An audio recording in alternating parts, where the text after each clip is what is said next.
Goldify para kung may nakikita kasi dito na bear flag ha, ito po. This is the 1 hour time frame. Okay, so para siyang may bear flag.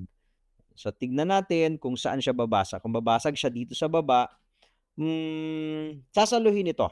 Okay, ito pong 3940.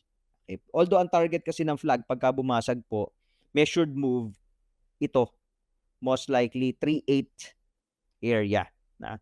So pwedeng yan po yung maging target pagka bumasag. Okay?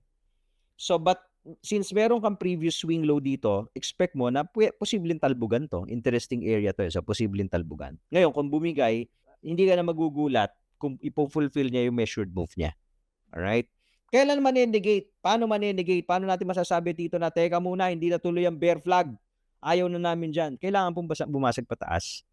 Ito yung kahapon pa na dinidiscuss natin sa inyo na itong area po na to, no, yung 4150, 4160 area, once ma-break, mas malinis yung highway sa taas. This is the 1 hour chart. Malinis po ito. So, you might see gold trade again sa 4-3 level once na binasag natin to. Medyo mas mabilis po to. So, mag-iipitan ito, again, similar to Bitcoin, it's in a wait and see mode. It's in a wait and see mode.